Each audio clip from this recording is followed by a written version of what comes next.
Hey guys, True Grit Scott, Bulletproof Saws and BLUESAWS-ms460.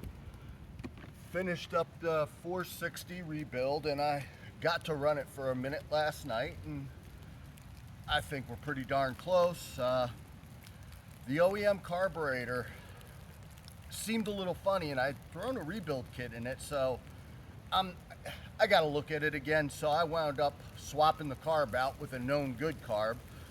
And I'm running it with that, and again, I made a couple cuts. It was dark, I had my headlamp on, so it wasn't anything much. I knew I didn't like the chain that was on this. It had come with the bar and chain, and it was a skip tooth chain on a 20. I guess it saves you some time sharpening, but I didn't like the way it felt, and I know I wasn't tuned exactly right. Do I have a screwdriver? I might not have a screwdriver. Oh man, are you kidding me? Well, looks like I'm gonna pause you. I'm gonna start this up, warm it up a little bit, grab a tuning screwdriver. It's starting to rain here, so, and I will go from there and just make a couple cuts.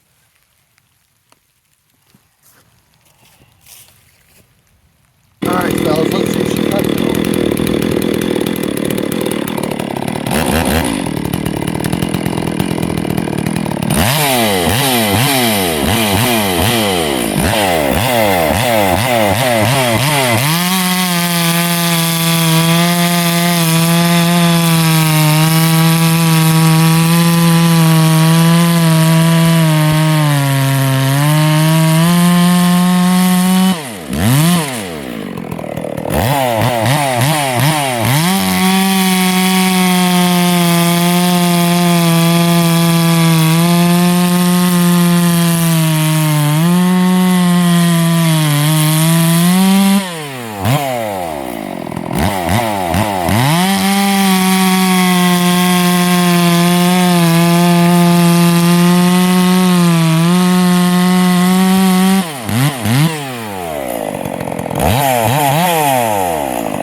Well, she looks pretty good. At one point I had ran this saw without the bar and chain when I was tuning it, and listen, I'm sure maybe we'll turn it up or do some fine tuning on the carb, but for a fresh build with 2 cuts, 3, 4, you saw, it seems all right. It's going to make him a nice saw that he's going to get a bunch more years out of.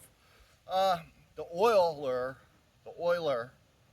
was looked pretty slobby when I was just running it with no bar on it, dumping oil. The chain still looks nice and clean. Granted, it's only been 3 cuts or whatever.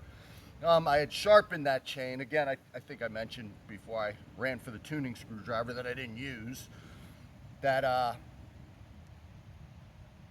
the other chain, that skip tooth, just, it didn't have it. And I like that chain a little bit better.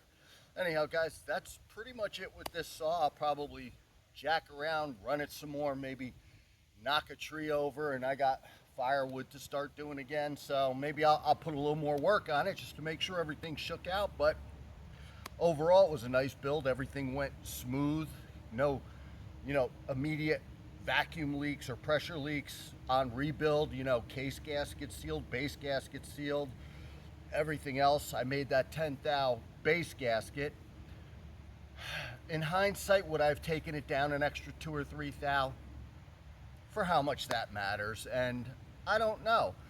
I'm real curious to see how this guy does once the rings seat. I like the way the chrome muffler looks on there. I'm not 100% sure if I'm going to leave that or monkey around with something else, and this is where I get into dicking around more than I need to. He just needs a saw back, so maybe I'll just call him and tell him to come get his saw, and forces me to get rid of it instead of playing with it for another week. Anyhow, guys, that's it. 460's in the bag. Took forever. True Grit Scott, Bulletproof Saws and BLUESAWS.com. Thanks for watching. Stay safe.